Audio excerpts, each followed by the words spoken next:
Yeah, I love that show. That's a good show. Yeah, this is one of the only shows I've never like. Every show I love, I've rewatched like 2 or 3 times, but this one I've never watched over. And it's been years, so I'm excited to start. All right, here we go. All right, we are back, guys. This is the Midpoint Marvelous Facts. We're going to spotlight one character here for you. Kind of a random guy gets the spotlight this week, and it's somebody that goes by the name of Seamus Mellencamp, and not related to John Cougar. This is one of Magneto's acolytes, kind of the job he's most famous for. And he makes an appearance pretty briefly in the Jean Grey Phoenix Resurrection episode this week, or issue this week. This character was created by Scott Lobdell, John Romita Jr., and Brandon Peterson back in 1993 in Uncanny X-Men number 300. He's had several deaths over the years. The one he's credited with most recently occurred in New X-Men 115. That was in August 2001. This is kind of a character, you'll know him when you see him if you read Resurrection. It kind of looks like a little bit like the Lizard, kind of more pointy look to him. Kind of a more dragon look than a lizard look, really. Like the Lizard makes me Groot. Yeah.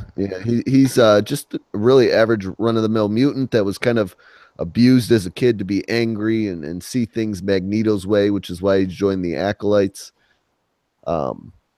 Just a few random facts I found out about Seamus here. Because his sense of taste is so enhanced, he can be easily distracted by eating sweet foods. So you can trick him with candy, I guess. I don't really know what that's getting at there, but that was one of his weaknesses listed under that area of the wiki. And then one of his more famous encounters involves an incident with Multiple Man, because he's kind of got like this skin that is pretty much indestructible. What Multiple Man did is kind of like do something to his insides where he split Seamus in two. There's conflicting reasons of thought for how he returns from really this ultimate death blow. One of those being kind of his reptilian nature. You know, the reptiles lose a tail or lose a leg and then it comes back. So that could be one of the, reasons for him popping back up after multiple deaths throughout his timeline. And then two is that he's somebody that's, I guess you could say, cloned semi-frequently whenever they need him around. I guess Magneto does it, or they never really said who clones him or how it's done. That's just one of the reasons for why he keeps coming back, I guess. Because if you do go through his wiki, you find the one on Wikipedia. They kind of highlight 3 or 4 deaths this character has had himself. And you know of the one where Jean Grey is credited with killing him. There's Multiple Man credited with killing him. So this is a character that kind of just pops up whenever he's needed. There was another mutant this week. Or was it last week? I forget when Ben Reilly came out. But the Beetle, Beetle, who's been flying around in there. Yeah. It ended up being Cyber, because the guy wouldn't reveal his name. They kept saying Beetle is dead. So the end reveal in Scarlet Spider this week was that this Beetle character was revealed to really be Cyber, who was also supposed to be dead in the Death of Wolverine story. He was found murdered. So a bunch of mutants coming back from the dead lately.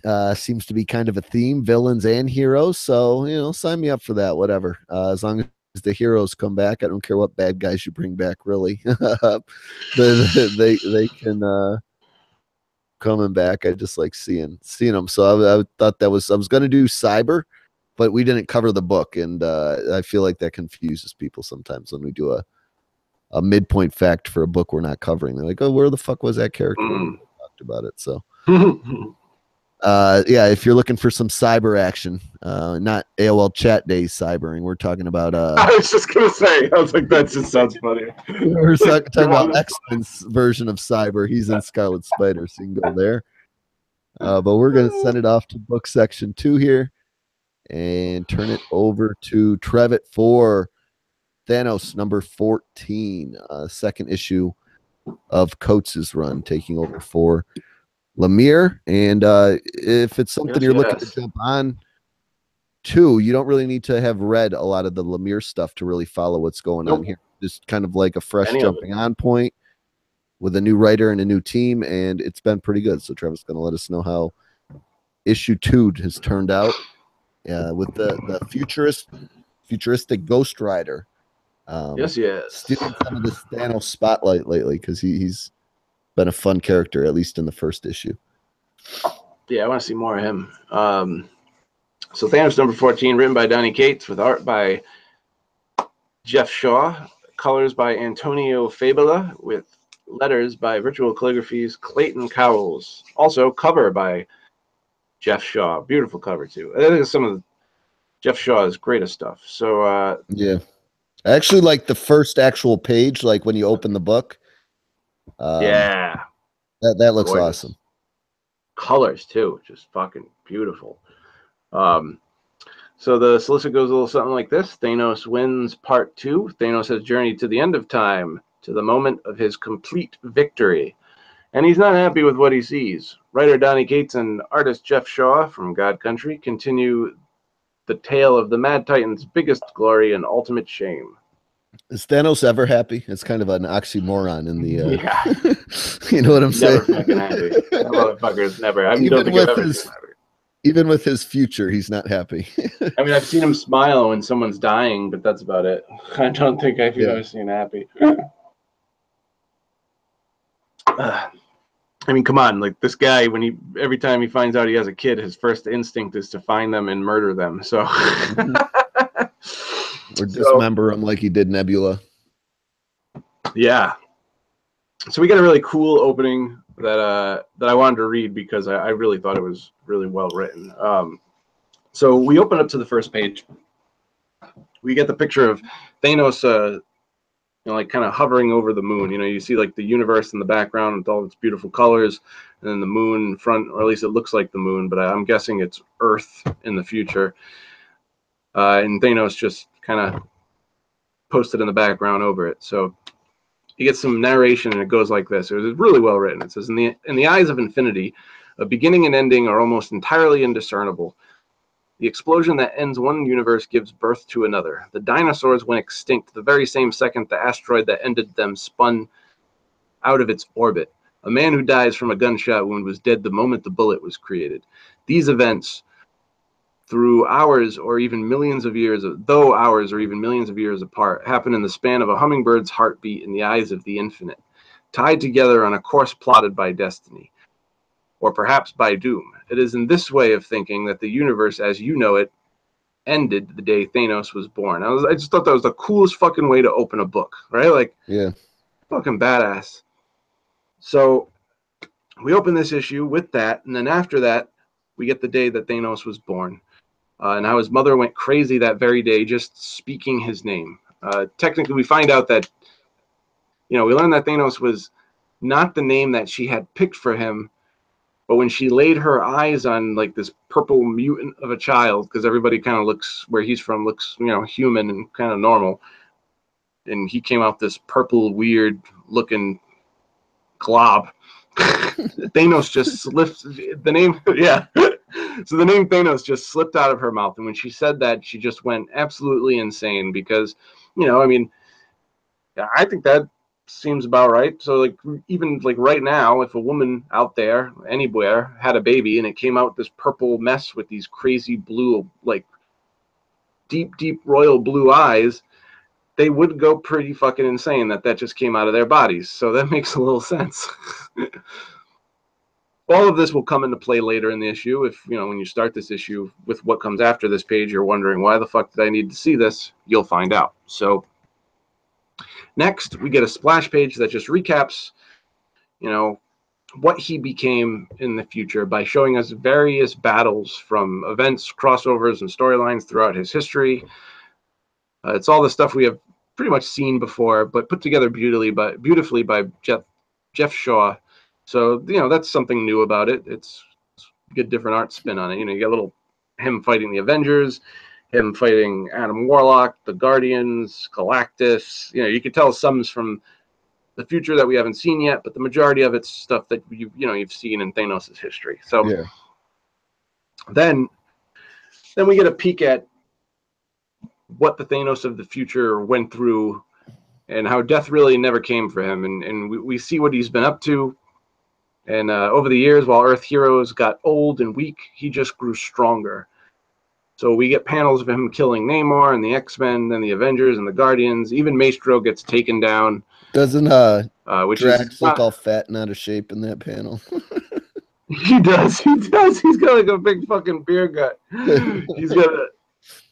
So everybody gets old and frail, and Thanos just gets better. So, and then the coolest part of it is we see him blasting Thor from millions of years in the future.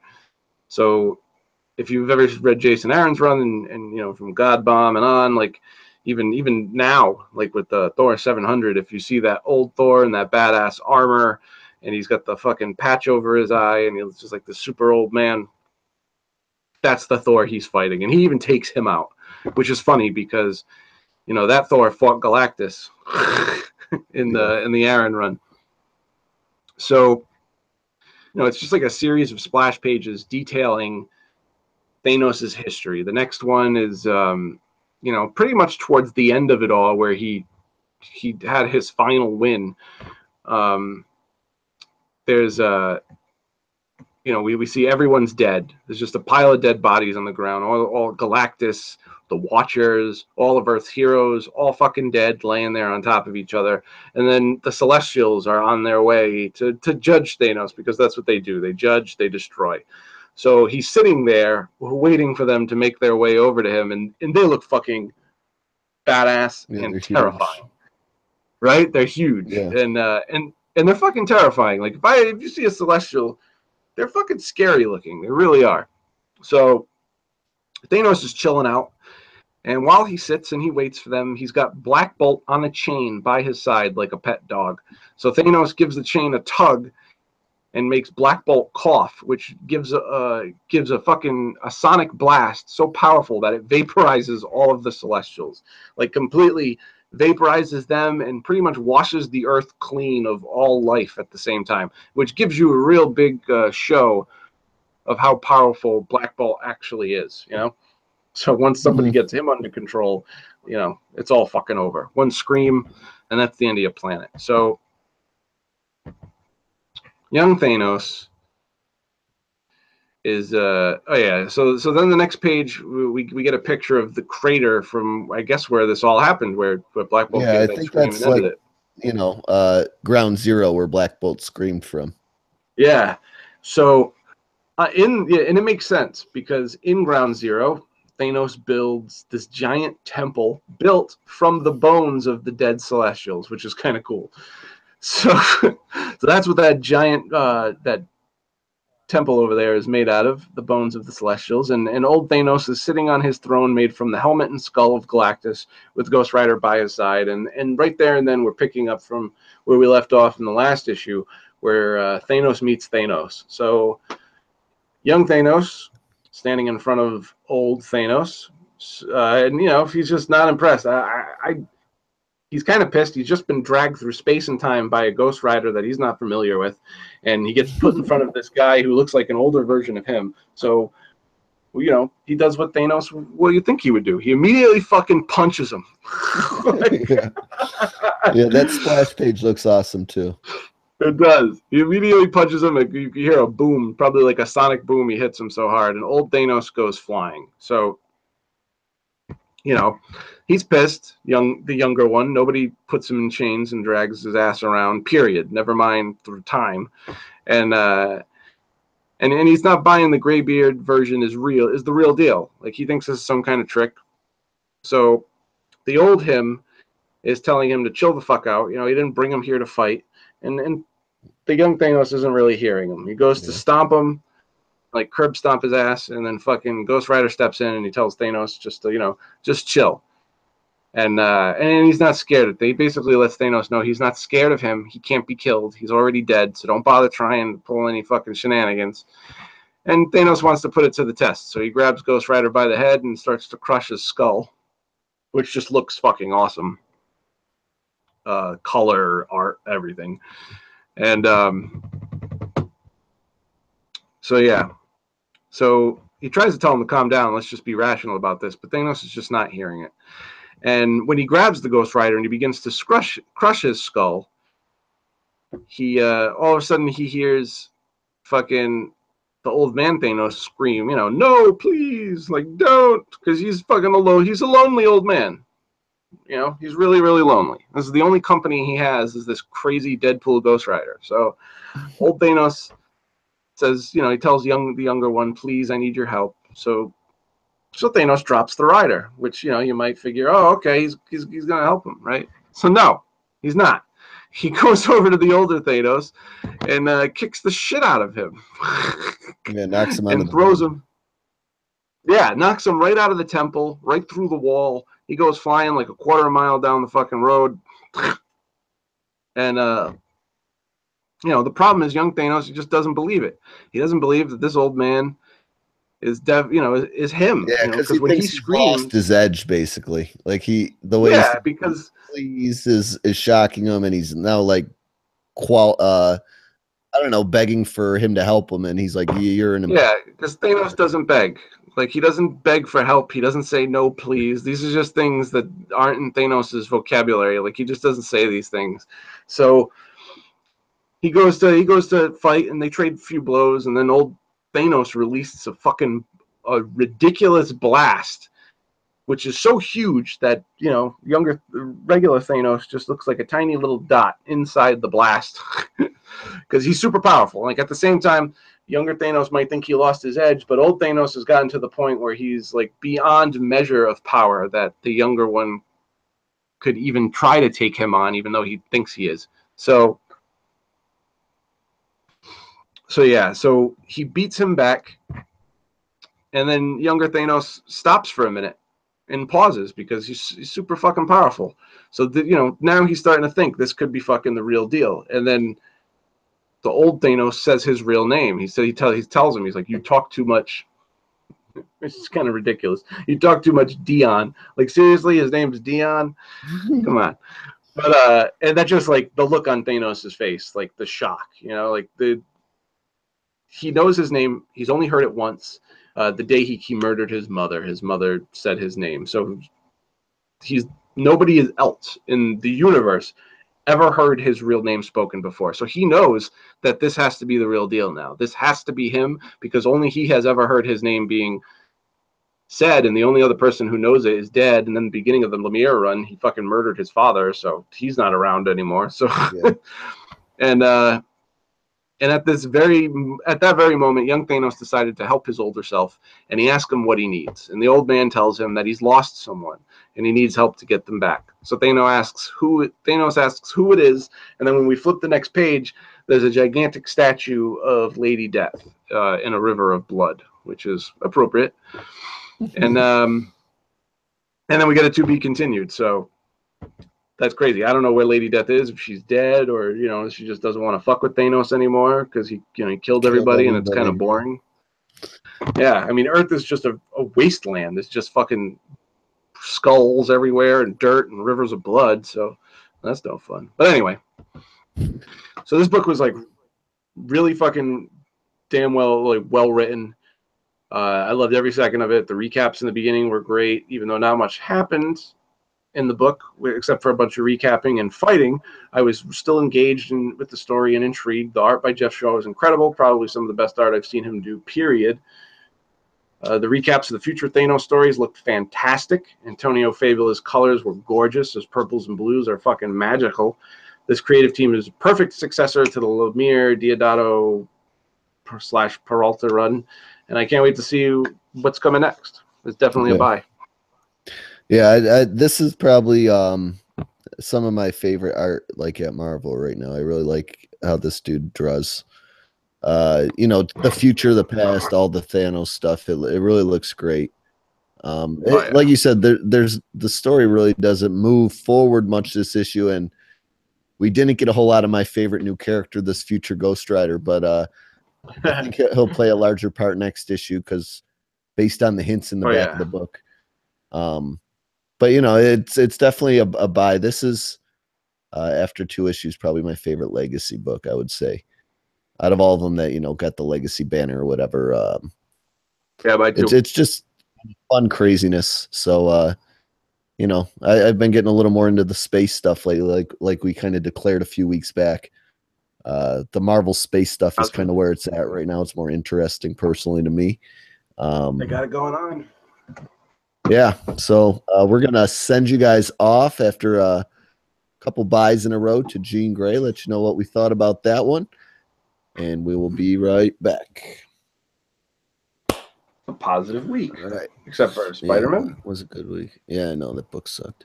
All right, so sign out here. We'll just do I don't know if you want to say a couple best ofs. Oh yeah, I got a list. I made a list. And then we'll just wrap things up here and let them know our books next week. All right, we are back here, guys, signing things out for you with just a couple best ofs. Trevitt has a more detailed list. I didn't really write anything down. I wanted to just shout out.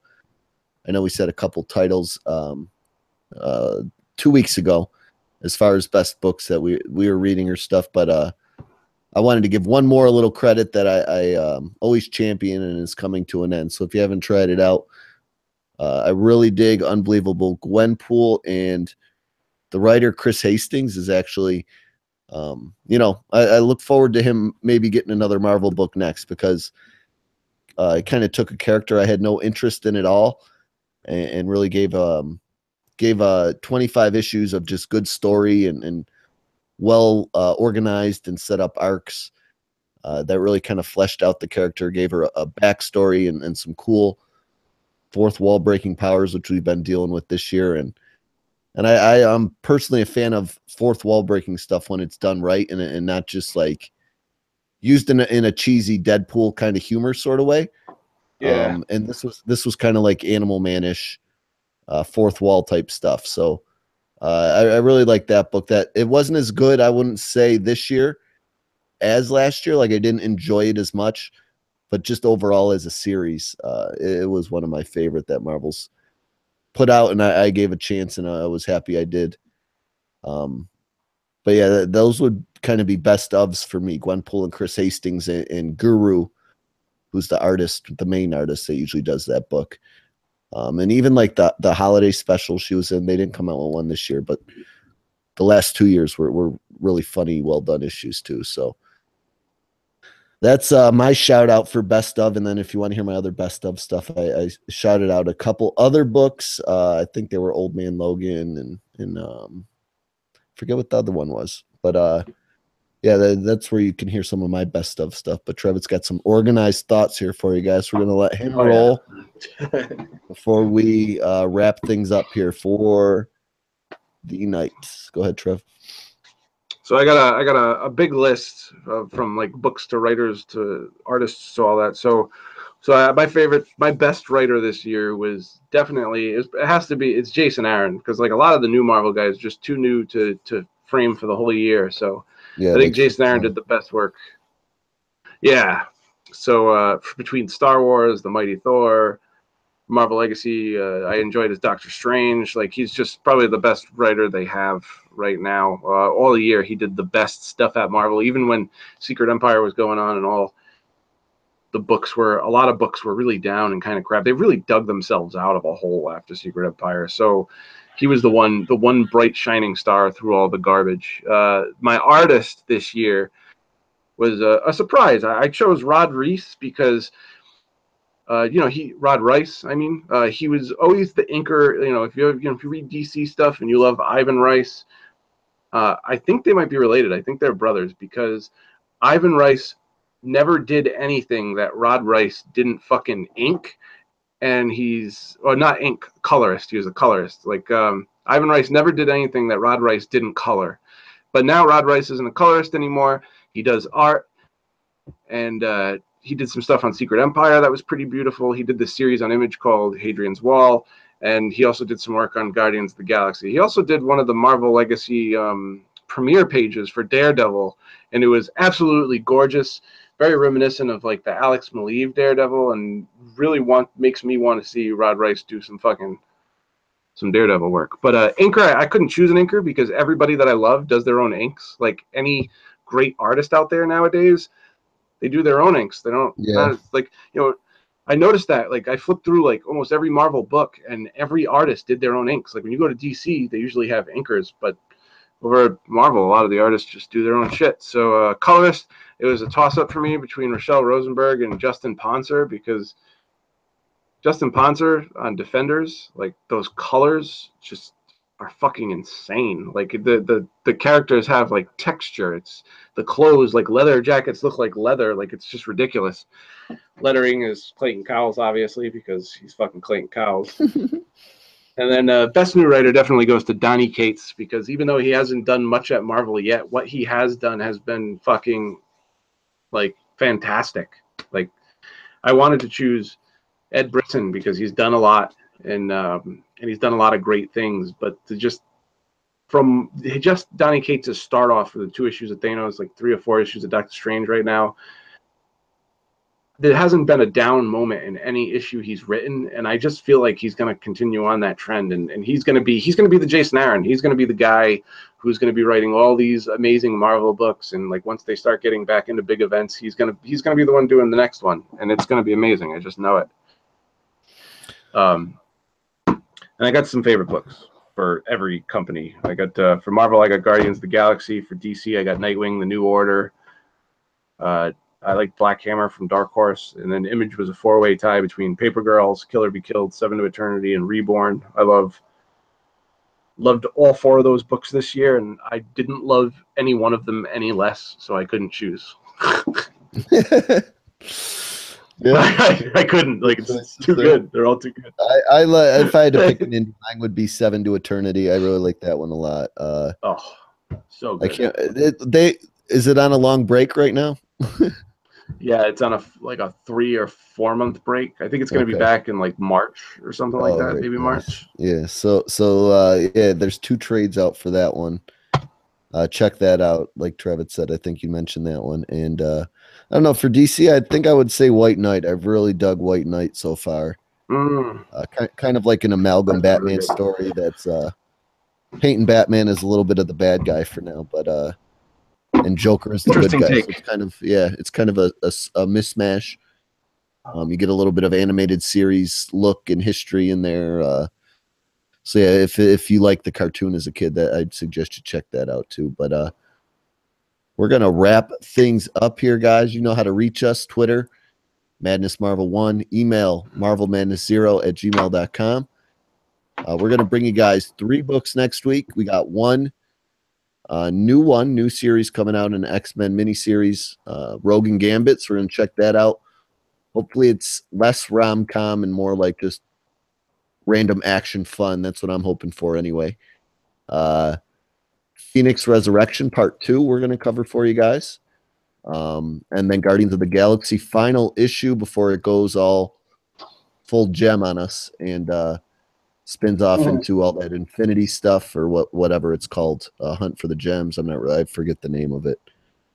But yeah, that's what you look forward to next week. I'm going to get this edited and try to get it up tonight, because I'm getting a little bit of the Monday scaries with work on the horizon here.